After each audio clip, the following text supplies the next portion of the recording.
รายการข่าวนครหลวงเวียงจันทน์รายการข่าวนครหลวงเวียงจันทน์สบายดีท่านผู้ฟังที่เคารพที่นี่สถานีวิทยุกระจายเสียงนครหลวงเวียงจันทน์รายการข่าวนครหลวงเวียงจันทน์ประจำวันศุกร์วันที่5ธันวาคม2025มีข่าวที่สำคัญต่างๆมานำเสนอต่อบรรดาท่านต่อไปเส้นทางฟังรายละเอียดลาวกูบาเสริมขยายสายพัวพันการร่วมมือที่ดีงามวันที่3ธันวาคม2025ที่ผ่านมาที่สำนักงานศูนย์กลางภาคสหายทองรุนศรีสุริตเลขาธิการใหญ่คณะบริหารงานศูนย์กลางภาคประชาชนปฏิบัติลาวประธานประเทศแห่งสาธารณรัฐประชาธิปไตยประชาชนลาวได้ต้อนรับการเข้าเยี่ยมคำนับของสหายนางมาตราอายราอาวิรากรรมการกรมการเมืองศูนย์กลางภาคอำนวยการใหญ่ศูนย์วิศวกรรมกรรมพันธุ์และเทคโนโลยีชีวภาพพร้อมในคณะผู้แทนขั้นสูงภาครัฐแห่งสาธารณรัฐกูบาที่เดินทางมาเยี่ยมยามและเฮ็ดเวียกอยู่สาธารณรัฐประชาธิปไตยประชาชนลาวในวันที่1-3 ธันวาคม 2025ในโอกาสนี้สหายทองรุนศรีสุริตได้ติราคาสูงและแสดงความขอบใจต่อสหายนางมาตราอายลาอาวิลาที่เดินทางมาเยี่ยมยามและเข้าร่วมพิธีเฉลิมฉลองวันสถาปนาสาธารณรัฐประชาธิปไตยประชาชนลาวครบรอบ50 ปีพร้อมทางนำเอาคำสมเสยอันจบงามและพรไสอันประเสริฐของภาครัฐและประชาชนกูบาอ้ายน้องมาสู่การนำภาครัฐและประชาชนลาวบรรดาเผ่าถือเป็นกำลังใจที่สำคัญและทั้งเป็นการแสดงให้เห็นมูลเสื้อสายพัวพันมิตรภาพระหว่างสองภาคสองรัฐและประชาชนสองชาติลาวกูบาที่มีมาแต่ดนนานพร้อมนั้นยังได้ตีราคาสูงต่อการร่วมมือในหลายโครงเขตเวียกงานในระยะผ่านมาและได้แลกเปลี่ยนคำคิดคำเห็นเกี่ยวกับทิศทางการร่วมมือในต่อหน้าเพื่อเสริมขยายสายพัวพันมิตรภาพอันเป็นมูลเสื้อระหว่างสองประเทศลาวกูบาให้นับมือนับเลิกซึ่งและมีประสิทธิผลยิ่งขึ้นในโอกาสนี้สหายนางมราตาอายราอาวิราได้แสดงความขอบใจต่อการต้อนรับอันอบอุ่นและถือเป็นเกียรติอย่างยิ่งที่ได้รับมอบหมายให้เป็นผู้แทนขั้นสูงของพรรคคอมมิวนิสต์กูบามาร่วมสมเสยก็คือการนำเอาคำอวยพรจากการนำสูงสุดของภาครัฐตนมาสู่ภาครัฐและประชาชนลาวบรรดาเผ่าในโอกาสเฉลิมฉลองวันสถาปนาสาธารณรัฐประชาธิปไตยประชาชนลาวครบรอบ50 ปีพร้อมนี้ยังแจ้งให้ทราบว่าภาครัฐและประชาชนกูบายามใดก็ติดราคาสูงต่อสายพัวพันและการร่วมมืออันดีงามระหว่างสาธารณรัฐกูบาและสาธารณรัฐประชาธิปไตยประชาชนลาวก็คือระหว่างพรรคคอมมิวนิสต์กูบาและพรรคประชาชนปฏิบัติลาวที่นับได้รับการเสริมขยายและแน่นแฟ้นยิ่งขึ้นพร้อมทั้งแสดงความเชื่อมั่นว่าสายพัวพันร่วมมืออันเป็นมูลเสื้อที่ดีงามระหว่างส่งภาคส่งรัฐและประชาชนส่งชาติกูบาลาวจะสืบต่อได้รับการหัดแน่นและขยายตัวยิ่งขึ้นเพื่อผลประโยชน์มาสู่ประชาชนส่งชาติกูบาลาวก็คือภารกิจแห่งสันติภาพมิตรภาพและการร่วมมือในภาคพื้นในโลกกระทรวงการต่างประเทศหวนคืน2วันสำคัญของพรรคของชาติ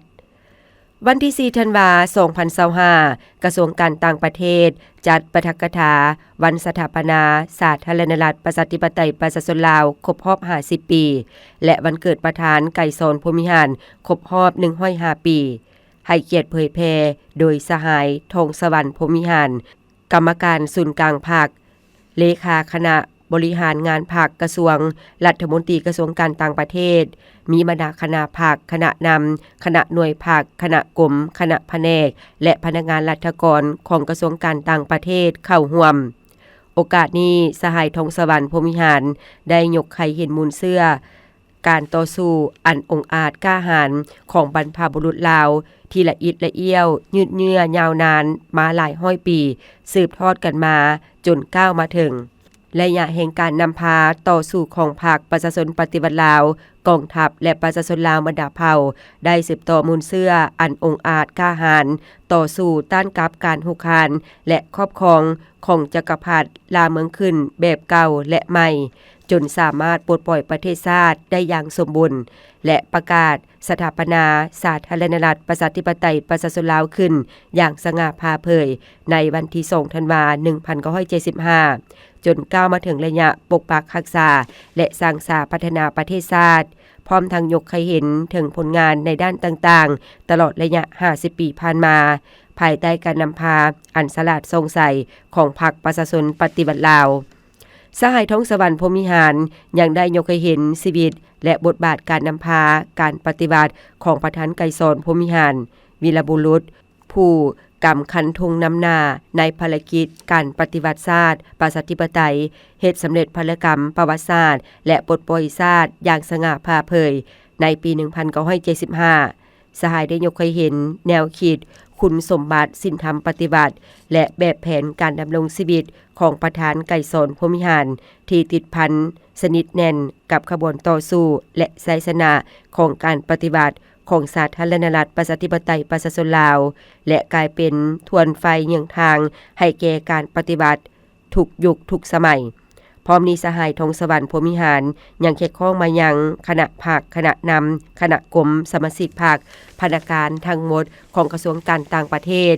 จงพร้อมกันยกสูงสติชาติน้ำใจรักชาติหักระบอบใหม่ของสาธารณรัฐประชาธิปไตยประชาชนลาวพร้อมกันปกปักรักษามากผลของการปฏิบัติให้มั่นคงเสริมขยายมูลเสื้อการต่อสู้อันบากบั่นพยายามของประชาชนลาวบรรดาเผ่าภายใต้การนำพาของภาคเพื่อสืบต่อบุคลุทางด้านจินตนาการของสมาชิกภาคพนักงานเพื่อเฮ็ดให้สำเร็จหน้าที่ภาคและประชาชนมอบหมายให้และหำเฮียนเอาแนวคิดคุณสมบัติและแบบแผนการดำรงชีวิตอันดีงามของประธานไกรสอนพรหมวิหารเพื่อหมุนไส้เข้าในการฝึกฝนหล่อหลอมตนเองให้เป็นสมาชิกภาคพนักงานที่ดีและเป็นผู้สืบทอดที่ดีของภาคของชาตินำพาเวียกการต่างประเทศไปสู่จุดหมายแลกเปลี่ยนฐานข้อมูลภาษาลาวส่งเสริมปัญญาประดิษฐ์สมาคมนักข่าวแห่งสาธารณรัฐประชาธิปไตยประชาชนลาวร่วมกับสถาบันค้นคว้านำใช้เทคโนโลยีอัจฉริยะกระทรวงเทคโนโลยีและการสื่อสารโดยได้รับการสนับสนุนจากรัฐบาลก็คือสถานทูตออสเตรเลียประจำลาวจัดกองประชุมวิชาการหัวข้อการพัฒนาฐานข้อมูลภาษาลาวที่มีคุณภาพเพื่อส่งเสริมปัญญาประดิษฐ์หรือ AI ขึ้นในวันที่4ธันวาคม2025อยู่โรงแรมคราวพลาซ่านครหลวงเวียงจันทน์โดยมีท่านสาครพรหมราชกรรมการภาคห้องหัวหน้าคณะโฆษณาพรมศูนย์กลางภาคผู้สินำกรมโฆษณากรมอบรมและวารสารอารุ่นใหม่ท่านไสสงครามพานุวงศ์หัวหน้าสถาบันคนครัวนำใช้เทคโนโลยีอัจฉริยะกระทรวงเทคโนโลยีและการสื่อสารท่านสวรรครราชมนตรีประธานสมาคมนักข่าวแห่งสาธารณรัฐประชาธิปไตยประชาชนลาวท่านนางปินิตาสุมวิลหองเอกอัครราชทูตแห่งประเทศออสเตรเลียประจำลาวพร้อมด้วยภาคส่วนที่เกี่ยวข้องเข้าร่วมการจัดกองประชุมวิชาการครั้งนี้แม่นได้เสื้อเสริญเอานักภาษาศาสตร์ลาวนักประพันธ์นักข่าวสื่อมวลชนและนักพัฒนาปัญญาประดิษฐ์ทั้งภายในและต่างประเทศมาปรึกษาแลกเปลี่ยนบทเรียนวิธีการในการซอกหาแหล่งข้อมูลลาวเพื่อเป็นแหล่งในการพัฒนาฐานข้อมูลลาวที่มีคุณภาพเพื่อส่งเสริมปัญญาประดิษฐ์ลาวปัจจุบัน AI ที่นิยมใช้ในลาวแม้นมีหลายรูปแบบซึ่ง AI เหล่านี้สามารถอ่านแปลภาษาสรุปวิเคราะห์ข้อความและปัญหาได้ในระดับดีแต่ AI เหล่านี้ได้ไปเอาข้อมูลจากแหล่งต่างๆแต่บางครั้งการเขียนก็ยังบ่ถูกตามหลักไวยากรณ์ลาวบางครั้งก็เขียนผสมระหว่างภาษาลาวและไทยเนื้อในและสถิติข้อมูลจำนวนบ่น้อยแม้นยังบ่เป็นทางการและอื่นๆ สิ่งสำคัญอีกอย่างหนึ่งแม่นนักข่าวลาวเฮาจำนวนหนึ่งยังต้องหมุนใช้ AI มาเป็นเครื่องมือมาช่วยเวียกประจำเพื่อให้ไวประหยัดเวลาและมีประสิทธิภาพกว่าเก่าในเวียกการตัดต่อวิดีโอข่าวสรุปข่าวบทและผลิตภัณฑ์สื่ออื่นๆแต่เพื่อหลีกเว้นความผิดพลาดพวกเขาต้องได้นำใช้บรรดาปัญญาประดิษฐ์เหล่านี้อย่างระมัดระวังในกองประชุมได้รับฟังการนำเสนอหลายหัวข้อสำคัญเป็นต้นสิ่งท้าทายในการใช้ภาษาลาวอยู่ในระบบ AI แต่ละชนิดที่นิยมใช้ในลาวสภาพการและแผนยุทธศาสตร์ในการพัฒนาและส่งเสริมการนำใช้ AI ในสาธารณรัฐประชาธิปไตยประชาชนลาวความสำคัญของอธิปไตยและความเป็นเอกราชด้านปัญญาประดิษฐ์วิวัฒนาการในการพัฒนาภาษาเขียนการพัฒนา AI ในลาวนำเสนอนิติกรรมต่างๆที่เกี่ยวข้องกับ AI เช่นจรรยาบรรณในการนำใช้นโยบายแผนยุทธศาสตร์ในการพัฒนาและการส่งเสริมการนำใช้ AI อยู่ประเทศไทยนำเสนอบทเรียนในการนำเอาภาษาไทยปากเว้าและขีดเขียนเข้าสู่ AI ให้สมบูรณ์และปัญหาที่เกี่ยวข้องสำคัญอื่นๆเปิดขบวนปฐมฤกษ์รถไฟสินค้าลาวไทยสถานีทานาแรงสถานีหนองคายรัฐวิสาหกิจรถไฟแห่งชาติลาวร่วมกับการรถไฟแห่งประเทศไทยจัดพิธีเปิดขบวนการแล่นรถไฟสินค้าลาวไทยครั้งปฐมฤกษ์ระหว่างสถานีทานาแรงหนองคายในวันที่2ธันวาคม2025ที่สถานีทานาแรงเมืองหาดไซฟองนครหลวงเวียงจันทน์ด้วยการเข้าร่วมของทานเฉลิมศักดิ์สยมงคลหัวหน้าองค์การกระทรวงโยธาธิการและขนส่งและทานอนันต์โพนิ่มแดงรักษาการผู้ว่าการรถไฟแห่งประเทศไทยมีหัวหน้ากรมห้องกรมผู้อำนวยการรัฐวิสาหกิจรถไฟแห่งชาติลาวและผู้ต่างหน้าจากภาคธุรกิจทั้ง2ประเทศเข้าร่วมท่านดาวจินดาศรีหาราชผู้อำนวยการรัฐวิสาหกิจรถไฟแห่งชาติลาวได้ขึ้นกล่าวเปิดพิธีครั้งนี้ว่าการเปิดแล่นขบวนรถไฟสินค้าในวันชาติของสาธารณรัฐประชาธิปไตยประชาชนลาวครบรอบ50ปีของพวกเขาในมื้อนี้เป็นบัดก้าวสำคัญจะเป็นการอำนวยความสะดวกและสนับสนุนการพัฒนาเสื่อมโยงเสื่อมจอดและช่วยยกระดับการขนส่งสินค้าทางรถไฟให้ลงเรียนระหว่าง2ประเทศลาวไทยกับบรรดาประเทศอนุภาคพื้นให้เกิดประโยชน์สูงสุดร่วมกันนอกจากนั้นทางรถไฟแห่งประเทศไทยและภาคส่วนเกี่ยวข้องที่ได้ช่วยเหลือในการฝึกอบรมพนักงานของรัฐวิสาหกิจรถไฟแห่งชาติลาวและการกาเกี่ยมความพร้อมในด้านต่างๆในการเปิดขบวนปฐมฤกษ์รถไฟสินค้าลาวไทยระหว่างสถานีทานาแรงหาดหนองคายโดยขบวนรถไฟแห่งชาติลาวในครั้งนี้ด้วยพร้อมนิทานอนันต์โพนิ่มแดงรักษาการผู้ว่าการรถไฟแห่งประเทศไทยกล่าวว่าถือเป็นอีกบัดก้าวหนึ่งที่สำคัญในเส้นทางการร่วมมือระหว่างการรถไฟแห่งประเทศไทยและรัฐวิสาหกิจรถไฟแห่งชาติลาวในการเริ่มต้นการขนส่งสินค้าข้ามแดนเส้นทางทานาแรงหนองคายทานาแรงด้วยรถจักรและล้อเรือนของรัฐวิสาหกิจรถไฟแห่งชาติลาวถือเป็นบทบาทใหม่ของการยกระดับประสิทธิภาพและขีดความสามารถของการขนส่งสินค้าผ่านทางรถไฟในภาคพื้นอาเซียนร่วมกัน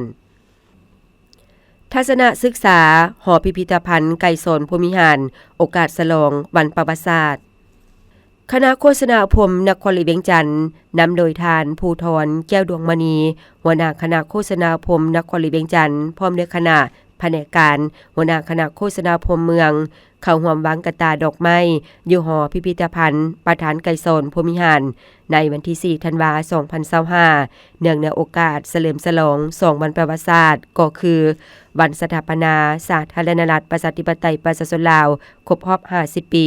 และวันเกิดประธานไก่สนภูมิหารครบรอบ105ปีการวางกระตาดอกไม้อยู่ต่อหน้ารูปปั้นของประธานไก่สนภูมิหารผู้นำที่แสนเคารพรักของปวงชนลาวทั้งชาติเนื่องในโอกาสเฉลิมฉลอง2วันประวัติศาสตร์ดังกล่าว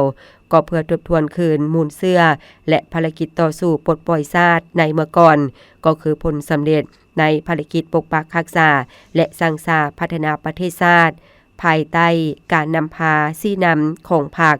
ถือเอาโอกาสนี้สร้างกระบวนการให้สมาชิกพรรคพนักงานรัฐกรให้ยกสูงน้ำใจรักชาติเสริมขยายความสามัคคีเป็นจิตหนึ่งใจเดียวของประชาชนบรรดาเผ่าและยุแห่งบทบาทการนำพาของพรรคถือเอาการเฉลิมฉลองวันสถาปนาสาธารณรัฐประชาธิปไตยประชาชนลาวครบรอบ50 ปีและวันเกิดประธานไกรสอนพรหมิหารครบรอบ105 ปีเป็นการปลุกระดมน้ำใจรักชาติหักระบอบใหม่เป็นเจ้าตนเองสร้างความเข้มแข็งด้วยตนเองสุมทุบกำลังเพื่อจะตั้งผันขยายมติกองประชุมใหญ่ครั้งที่11ของพรรคระยะท้ายสมัยมติกองประชุมใหญ่ขององค์คณะพรรคนครหลวงเวียงจันทน์ครั้งที่8และสร้างผลงานคำนับรับตอนกองประชุมใหญ่ผู้แทนทั่วประเทศของพรรคประชาชนปฏิวัติลาวครั้งที่12ในต้นหน้านี้และเพื่อระลึกถึงคุณงามความดีของประธานไกรสอนพรหมิหารที่มีต่อประเทศชาติและอำเฮียนเอาแบบอย่างอันดีงามของเพิ่นเพื่อฝึกฝนหล่อหลอมตนเองให้กลายเป็นพนักงานสมาชิกพรรคที่ดีเพื่อสืบทอดภารกิจของพรรค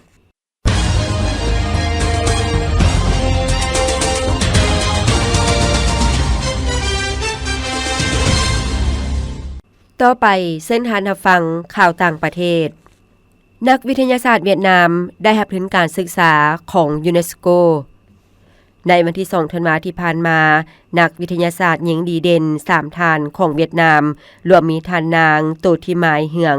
รองหัวหน้าแผนกค้นคว้าเปลี่ยนแปลงใหม่และหัวมือสากลหัวหน้าคณะบริหารศูนย์นวัตกรรม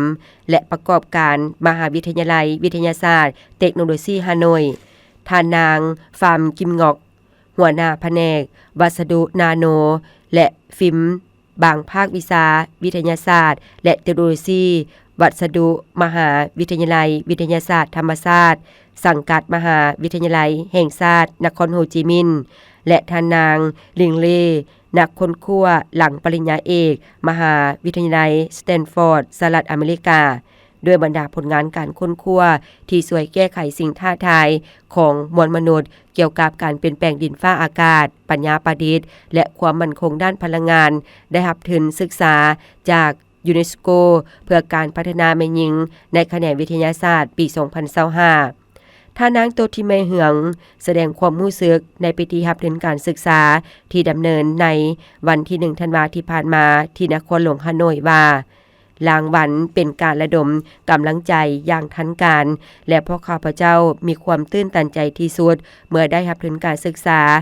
จากองค์การที่มีอิทธิพลนี้แม่นความเป็นเกียรติทางแม่นการระดมกำลังใจเพื่อให้นักวิทยาศาสตร์หญิงหลายคนมีความมั่นใจต่อเส้นทางที่ตนได้เลือกเฟ้น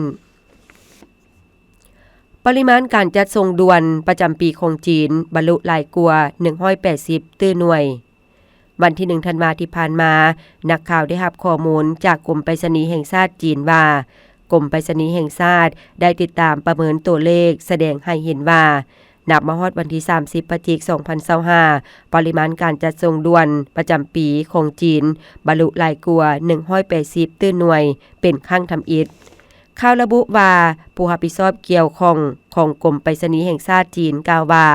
นับแต่ต้นปีนี้เป็นต้นมาเศรษฐกิจขนาดใหญ่ของการจัดส่งด่วนไปรษณีย์ได้รับการเติบโตอย่างต่อเนื่องเฮ็ดให้ความสามารถในการขับเคลื่อนอุตสาหกรรมและเศรษฐกิจภาคพื้นได้รับการยกสูงขึ้นอย่างจะแจ้งกลายเป็นสิ่งค้ำสู่ที่สำคัญในการสุขอยู่การบริโภคเปิดกว้างความต้องการภายในและเฮ็ดให้การเติบโตมีความมั่นเที่ยงใน10เดือนของปีนี้อัตราส่วนรายรับจากการจัดส่งด่วนอยู่เขตภาคกลางและเขตภาคตะวันตกต่อรายรับรวมจากการจัดส่งด่วนทั่วประเทศจีนเพิ่มขึ้น 0.6 ส่วนห้อยและ 0.3 ส่วนห้อยตามลำดับเมื่อเทียบใส่ระยะเดียวกันของปีกายนี้ขณะที่ปริมาณการจัดส่งด่วนอยู่เขตภาคกลางและเขตภาคตะวันตกต่อการจัดส่งด่วนทั่วประเทศได้เพิ่มขึ้น 1.1 ส่วนห้อยและ 0.6 ส่วนห้อยตามลำดับเมื่อเทียบใส่ระยะเดียวกันของปีก่ายนี้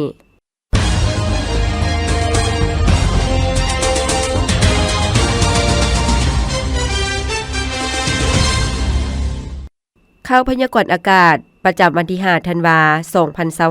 2025 ความกดดันสูงของอากาศหนาวเย็นที่มีกำลังแรงปานกลางยังสืบต่อแผ่ลงมาปกคลุมอยู่ทั่วทุกภาคของประเทศลาวสมทบกับกระแสลมตะวันออกเฉียงเหนือพัดปกคลุม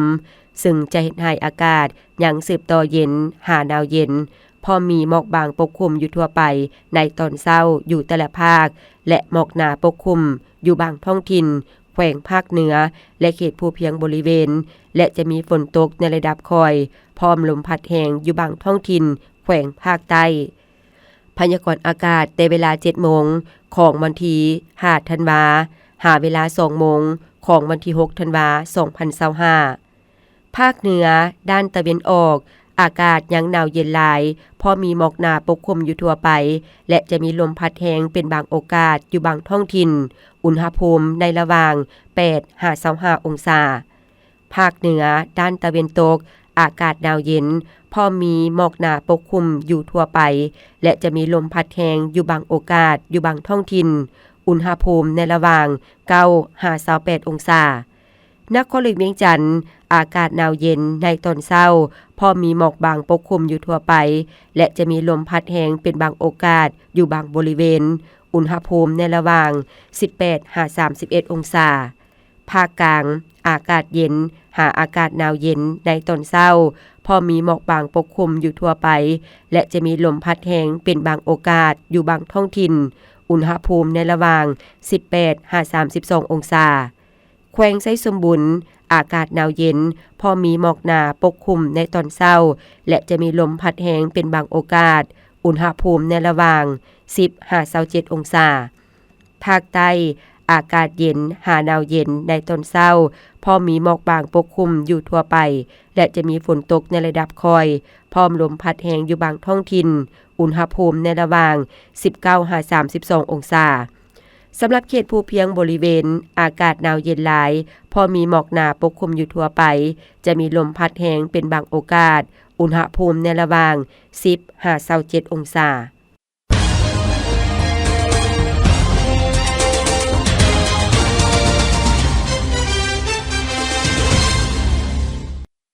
ต่อไปเชิญทานหับฟังบทประธานไกรสอนภูมิหารกับการนำพาเวียกการต่างประเทศเนื่องในโอกาสละนึกวันเกิดประธานไกรสอนภูมิหารครบรอบ105ปีประธานไกรสอนภูมิหารบ่เพียงแต่แม่นผู้นำที่ดีเด่นแม่นนักปฏิบัติที่มีความจงรักภักดีเป็นลูกผู้ประเสริฐของประชาชนลาวบรรดาเผ่าเท่านั้นแต่หากยังแม่นนักเคลื่อนไหวการต่างประเทศที่ดีเด่นมีบทบาทสื่อเสียงอยู่ในเวทีภาคพื้นสากลเป็นนักรบผู้กล้าแกนของขบวนการคอมมิวนิสต์และกรรมกรสากล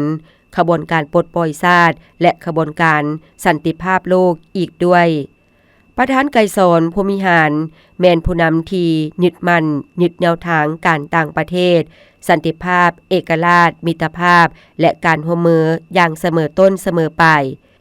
ฮู้สมทบอย่างแน่นแฟ้นระหว่างการเสิร์ชสู่น้ำใจรักชาติสติเพิ่งตนเองกุ้มตนเองกับการออกแรงญาติแยงเอากำลังแหงและกะละโอกาสอันอำนวยของยุคสมัยเข้าในภารกิจปฏิบัติลาวและพาประเทศชาติก้าวขึ้นตามสังคมนิยมอย่างหนักแน่นประธานไกรสอนภูมิหารแม่นผู้นำที่ได้เอาใจใส่ค้นคว้าและวางแนวทางและยุทธบายเกี่ยวกับการพัวพันต่างประเทศอย่างประดิษฐ์สร้างอ่อนโยนนิ่มนวลซึ่งได้สรุปให้เห็นบทเรียนแห่งไสยชนะของการปฏิบัติลาวว่าในระยะเหตุการณ์ปฏิบัติต้องฮู้ประสานสมทบอย่างถูกต้องและแน่นแฟ้นระหว่างน้ำใจรักชาติอันดูดดื่มกับน้ำใจสากลกรรมอาชีพอันพองใสการปฏิบัติลาวแม่นภาคส่วนหนึ่งที่ติดพันกับการปฏิบัติของ3ประเทศในอินโดจีนและการปฏิบัติโลกประธานไกรสอนภูมิหารเน้นว่าก่อนกำลังสามัคคีระหว่าง3ชาติในอินโดจีนเป็นบอนอิงอันหนักแน่นให้การปฏิบัติแต่ละประเทศเป็นปัจจัยพื้นฐานอันหนึ่งให้แก่การรับประกันไสยชนะของการปฏิบัติแต่ละประเทศ ฉะนั้นแนวทางการต่างประเทศของพรรคเขาแม่นต้องเอาใจใส่ปรับปรุงเพิ่มพูนคุณสร้างและเพิ่มทวีก้อนกำลังสามัคคีร่วมสัมพันธ์สู่โหบระหว่างการปฏิบัติลาวกับการปฏิบัติเวียดนามความมันเหนียวของน้ำใจสามัคคีพิเศษลาวเวียดนามได้เฮ็ดให้สภาพการของทั้งสองประเทศนับมือมีเสถียรภาพยิ่งขึ้นกองประชุมผู้แทนสภาประชาชนทั่วประเทศในวันที่2ธันวาคม1975ประธานไกรสอนพรหมิหารได้เสนอโครงการดำเนินงานของรัฐบาลสุดทำอิฐของสาธารณรัฐประชาธิปไตยประชาชนลาวเกี่ยวกับเวียกการต่างประเทศบางตอนว่าสร้างตั้งเพิ่มทวีปรับปรุงการพัวพันอันดีระหว่างประเทศลาวกับบรรดาประเทศในโลกสืบต่อรักษาการพัวพันการทูตการขยายการค้ากับทุกๆประเทศโดยบ่จำแนกระบบการเมืองสังคมที่แตกต่างกันบนพื้นฐานของหลักการอยู่ร่วมกัน5ประการแห่งการอยู่ร่วมกันโดยสันติญาติแยงความเห็นอกเห็นใจและสนับสนุนจากประเทศเพื่อนมิตรสากลซึ่งมีเจตนาดีที่อยากช่วยประชาชนในการหำบาดแผลสงครามการฟื้นฟูและขยายเศรษฐกิจวัฒนธรรมและเฮ็ดให้ชีวิตการเป็นอยู่ของประชาชนลาวบรรดาเผ่าได้รับการปรับปรุงดีขึ้นเป็นก้าวๆประธานไกรสอนพรหมิหารแม่นการนำที่ได้เอาใจใส่ปัญหาสันติภาพมิตรภาพและการร่วมมือกับบรรดาประเทศเพื่อนมิตรโดยเฉพาะแม่นกับบรรดาประเทศบ้านใกล้เฮือนเคียงเพิ่นแม่นผู้นำที่มีความเข้าใจอย่างลึกซึ้งว่าเกี่ยวกับสภาวะความเป็นจริงและความจำเป็นภาวะวิสัยเกี่ยวกับการเพิ่มทวีเวียกงานการต่างประเทศประธานได้ชี้ให้เห็นว่าถึงว่าสาธารณรัฐประชาธิปไตยประชาชนลาวแม่นประเทศน้อยพลเมืองบ่หลายระดับการพัฒนาและขยายตัวในทุกด้านยังต่ำเป็นประเทศที่บ่มีทางออกสู่ทะเลเศรษฐกิจยังอยู่ในระดับล้าหลังและด้อยพัฒนาถึงว่าสภาพการในภาคพื้นและในโลกจะพันแปรไปอย่างสับสนแนวใดก็ตามแต่ด้วยการยึดมั่นแนวทางนโยบายการต่างประเทศที่ถูกต้องเสมอต้นเสมอปลายและสอดคล้องกับท่าเอียงของยุคสมัยฮู้จำแนกมิตรศัตรูอย่างจะแจ้งฉะนั้นสาธารณรัฐประชาธิปไตยประชาชนลาวก็สามารถดำรงคงตัวด้วยความมั่นเที่ยงและหนักแน่นตลอดมาในซุมปีแห่งการนำพาดำเนินภารกิจปกปักรักษาและสร้างสาประเทศชาติประธานไกรสอนพรหมิหารได้ตั้งหน้าเคลื่อนไหวเวียกการต่างประเทศด้วยการไปเยี่ยมยามต่างประเทศเพื่อเปิดกว้างการพัวพันและญาติแยงการร่วมมือสนับสนุนจากเพื่อนมิตรสากลเป็นต้นการเยี่ยมยามสาธารณรัฐสังคมนิยมเวียดนามสาธารณรัฐประชาชนจีนกัมพูเชียอดีตสหภาพโซเวียตและประเทศเพื่อนมิตรอื่นๆนอกจากนี้ยังได้เข้าร่วมกองประชุมใหญ่ของบรรดาภาคอ้ายน้องและกองประชุมสากลต่างๆประธานไกรสอนพรหมิหารได้เอาใจใส่อย่างตั้งหน้าและมีลักษณะพิเศษเกี่ยวกับการพัวพันร่วมมือกับภาครัฐและประชาชนเวียดนามอ้ายน้องในโอกาสแสดงความไว้อาลัยต่อการจากไปของประธานไกรสอนพรหมิหารผู้นำพรรคและรัฐเวียดนามได้ยืนยันว่าประธานไกรสอนพรหมิหารแม่นสหายแม่นเพื่อนที่สนิทสนมของพรรคคอมมิวนิสต์และประชาชนเวียดนามเพิ่นได้สร้างผลงานอันใหญ่หลวงในการก่อสร้างและทนุถนอมเพิ่มพูนคุณสร้างความสามัคคีและสายพัวพันแบบพิเศษระหว่างลาวและเวียดนามประธานไกรสอนพรหมิหารได้ให้ทัศนะว่าในระยะใหม่การเคลื่อนไหวเวียกการต่างประเทศต้องติดพันอย่างแน่นแฟ้นกับการเคลื่อนไหวทางด้านการเมืองเศรษฐกิจและวัฒนธรรมพวกเขาต้องฮู้ญาติแยงเอาการลงทุนเทคนิควิทยาศาสตร์และบทเรียนจากประเทศเพื่อนมิตรสากลเพื่อรับใช้ให้แก่การดำเนินภารกิจเปลี่ยนแปลงใหม่ของประเทศเฮาต้องถือเอาการเคลื่อนไหวเวียกการต่างประเทศเป็นพื้นฐานให้แก่สายพัวพันมิตรภาพความสามัคคีและการร่วมมือที่ยืนยงระหว่างสาธารณรัฐประชาธิปไตยประชาชนลาวกับประเทศเพื่อนมิตรสากล ประธานไกรสนพรหมิหารแม่นผู้นำที่มีทัศนะเบิงกว้างมองไกลเกี่ยวกับสภาพการของภาคพื้นของโลกในแต่ละระยะมีหัวคิดประดิษฐ์สร้างในการนำพาวางแผนแนวทางยุทธศาสตร์การต่างประเทศในแต่ละระยะและสร้างเงินไขให้การเคลื่อนไหวเวียกการต่างประเทศมีมากผลและได้ไสชนะตลอดมาประกอบส่วนสร้างสิ่งแวดล้อมที่เอื้ออำนวยให้แก่การดำเนินภารกิจปกปักรักษาและสร้างสาพัฒนาประเทศชาติ